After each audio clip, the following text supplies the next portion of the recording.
بسم اللہ الرحمن الرحیم۔ آج ہم قادیانی کے مزید جو کفریات اس نے بک رکھے ہیں ان کے بارے میں بات سنتے ہیں۔ ازالہ اوہام کتاب کے صفحہ نمبر 8 میں لکھتا ہے کہ حضرت موسیٰ علیہ السلام کی پیش گوئیاں بھی غلط نکلیں۔ جو انہوں نے اپنے دل میں امید باندھی تھی وہ اس کے بالکل خلاف ہی معاملات ہوئے۔ جو آپ نے پیش گوئیاں کیں ان کا کوئی نتیجہ نہیں نکلا، اور کہتا ہے کہ حضرت عیسیٰ علیہ السلام کی جو پیش گوئیاں تھیں وہ زیادہ ہی غلط نکلیں۔ اپنے آپ کو نبی کہتا ہے، اپنے آپ کو اللہ کا نبی کہتا ہے، اور انبیاء ہی پر جھوٹ باندھ رہا ہے۔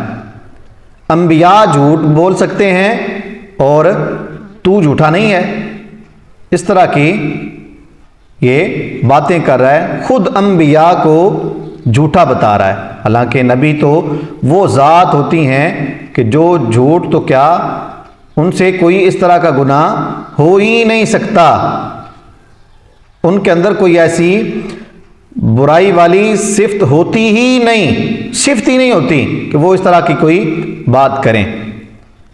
ازالہ اوہام صفحہ نمبر 570 میں ہے، سورہ بقرہ میں جو ایک قتل کا ذکر ہے کہ گائے کی بوٹیاں لاش پر مارنے سے وہ مقتول زندہ ہو گیا تھا اور اپنے قاتل کا پتہ دے دیا تھا، یہ محض موسیٰ علیہ السلام کی دھمکی تھی اور جادو، کالا جادو تھا اور کچھ نہیں تھا۔ یہ باتیں کر رہا ہے، یعنی قرآن کا انکار کر دیا۔ قرآن میں اس واقعے کو تفصیل کے ساتھ بیان کیا، اور پوری سورت کا نام ہی سورہ بقرہ ہے جس میں اس واقعے کا ذکر ہے۔ کیا کہہ رہا ہے؟ یہ صرف موسیٰ علیہ السلام کی دھمکی تھی، ورنہ حقیقت میں اس کا کوئی تعلق نہیں تھا، یا موسیٰ علیہ السلام کا جو کالا علم تھا اس سے ایسا ہوا، ان کے اپنے اندر کوئی ایسی بات نہیں تھی، یا اللہ تعالیٰ نے اس طرح کا کوئی معاملہ نہیں کیا۔ استغفر اللہ۔ اسی کے صفحہ نمبر 573 میں لکھتا ہے، حضرت ابراہیم علیہ السلام کا 4 پرندے کا معجزہ جو قرآن میں ذکر ہے وہ بھی ان کا کالا جادو تھا، حقیقت میں وہ کچھ نہیں تھا، صرف لوگوں کی نظر بندی تھی کہ آپ نے ایسا کیا تو ایسا ہو گیا، ورنہ اس کا حقیقت سے کوئی تعلق نہیں ہے۔ صفحہ نمبر 629 پر لکھتا ہے، ایک بادشاہ کے وقت میں 400 نبی نے اس کے بارے میں پیش گوئی کی کہ تو کامیاب ہوگا، اور وہ جھوٹے نکلے، اور بادشاہ کو شکست ہوئی، بلکہ وہ اسی میدان میں مارا گیا۔ استغفر اللہ۔ یعنی سارے نبی جھوٹے ہیں، تو ایک سچا ہے۔ کس منہ سے اپنے آپ کو سچا کہہ رہا ہے جبکہ نبیوں کی تو توہین خود کر رہا ہے، ان کو جھوٹا خود بتا رہا ہے۔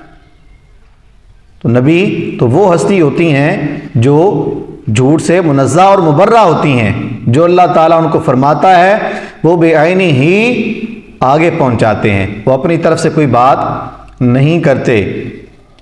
اسی کے صفحہ نمبر 26 سے 28 لکھتا ہے، قرآن پاک میں گندی گالیاں بھری ہیں، استغفر اللہ، اور قرآن عظیم سخت زبانی کے طریقے کو استعمال کر رہا ہے۔ کس قدر بدبخت ہے یہ کہ ایک طرف تو اپنے آپ کو کیا کہہ رہا ہے کہ میں نبی کریم علیہ السلام کا امتی بھی ہوں اور نبی بھی ہوں، دوسری طرف کیا کہہ رہا ہے کہ قرآن میں گالیاں بھری ہوئی ہیں۔ استغفر اللہ۔ یعنی جس نبی کو مان رہا ہے کہ میں ان کا امتی ہوں، اسی نبی کو جھوٹا بھی کہہ رہا ہے، ان پر اترنے والے قرآن کو بھی جھوٹا کہہ رہا ہے، اور اس کی کیا تذلیل کر رہا ہے کہ وہاں پر گالیاں لکھی ہوئی ہیں۔ استغفر اللہ۔ قرآن پاک میں کہاں گالیاں لکھی ہیں؟ لیکن جب بندے کی مت ماری جائے تو پھر اس سے کسی بات کی بھی توقع کی جا سکتی ہے۔ تو اس طرح کا یہ بدبخت بندہ تھا جو کفریات بکتا رہا، اور لوگ اسے آج قبول کر رہے ہیں، جی ہمارا پیشوا ہے، ہمارا فلاں ہے، ہمارا نبی ہے۔ استغفر اللہ۔ نبی ایسے ہوتے ہیں جو دیگر انبیاء کو ڈی گریڈ کر رہے ہیں، جھوٹا بتا رہے ہیں، کبھی کسی کو کوئی بات کرتا ہے، کسی نبی کے بارے میں کوئی بات کرتا ہے۔ نبی تو ایسے بالکل نہیں ہوتے، نبی تو ایک دوسرے کی تعریفیں کرتے ہیں. جب خود قرآن نے تعریفیں بیان کی تو پھر اور کوئی کس طرح ان کی برائی بیان کر سکتا ہے، جبکہ ان میں برائی تو کوئی ہوتی ہی نہیں. براہین احمدیہ میں یہ اس کی نسبت کہتا ہے ازالے میں، یہ ازالہ اوہام جو کتاب ہے اس کے صفحہ نمبر 533 میں لکھتا ہے براہین احمدیہ خدا کا کلام ہے، یعنی یہ جو میری کتاب ہے یہ اللہ کا کلام ہے، میرا کلام نہیں ہے. استغفر اللہ. اور اس میں کیا کیا بکواس لکھی ہیں، اللہ کی پناہ. 40 کتاب میں یہ لکھتا ہے صفحہ نمبر 13 پر، کامل مہدی نہ موسیٰ تھا نہ عیسیٰ، ان اولو العزم مرسلین کا ہادی ہونا درکنار. یہ تو پورے راہ یافتہ بھی نہیں تھے، ان کو تو راہ کا بھی نہیں پتا تھا کہ ہم نے کس راہ پر چلنا ہے.